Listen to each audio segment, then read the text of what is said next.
Okay, here's the bridge to Dock of the Bay. I'm starting with a G chord, root 5. That's different than the root 6 form we did at the 3rd fret. I'm all the way up at the 10th fret.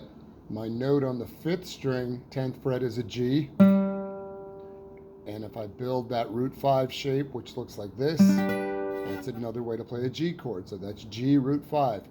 What I'm doing is holding, you could lay your first finger flat across 5 strings, or you can just put the pointer finger on the 5th string for now if you want. But your goal is to try to block or deaden that heavy string from ringing. And you do that by using the tip of the pointer finger up against the side of it. So as you're holding down string 5 at the 10th fret, at the same time, you have that same pointer finger blocking the heavy string so it doesn't ring. That way when you strum, if you strum through it, which you will, you don't have to worry about it ruining the chord because it won't sound. And my 3rd finger is laying flat 2 frets higher, in this case at the 12th fret, laying my 3rd finger flat across strings 4, 3, and 2. It may lay across the 1st string also, it doesn't really matter. That string is most likely not going to sound, and that's what we want anyway. So I'm really strumming just strings 5, 4, 3, and 2, but the heavy string is dead, and the 1st string is most likely going to be dead, which is okay. We don't really want that one right now anyway. So there's your G, root 5. You're going to strum it twice, and then you go to root 6 on the same fret. You just change it back to the root 6 form, and in this case it's a D because the note on the 10th fret, 10th fret on the 6th string is D. So that's a D chord now, another way to play a D chord. You're going to strum that twice, and then you move that chord down 2 frets to C, and we use C in the verse. It's at the 8th fret. All right, so you're going to start on the G chord, root 5 at the 10th fret, strum it twice, and then switch it to D, root 6 at the same fret, strum it twice, and then move that chord down to the 8th fret for C and strum it 4 times.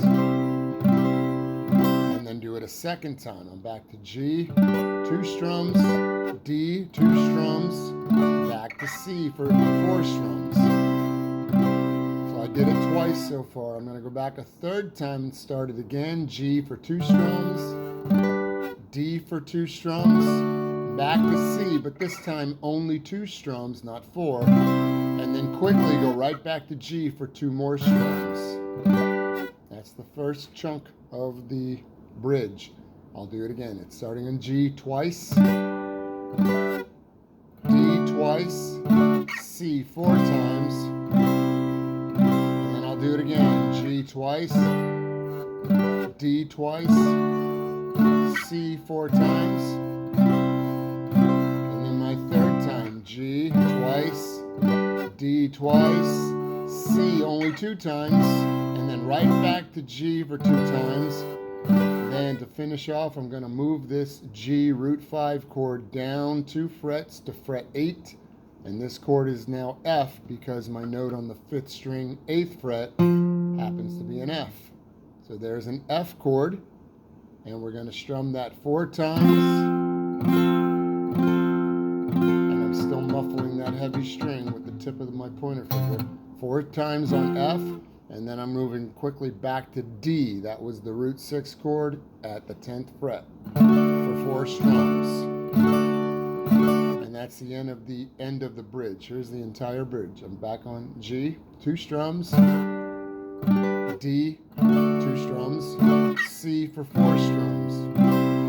Then again, G for 2 strums, D for 2 strums, C for 4 strums. 3rd time, back to G for 2 strums, D for 2 strums, C for only 2 strums, back to G for 2 strums, and then move it down to F for 4 strums, and back to D for 4 strums. That's the end of your bridge, and then you would move that chord all the way back down to G and start another verse. Here it is again, without me talking. I'll just play through it. 1, 2, G, go.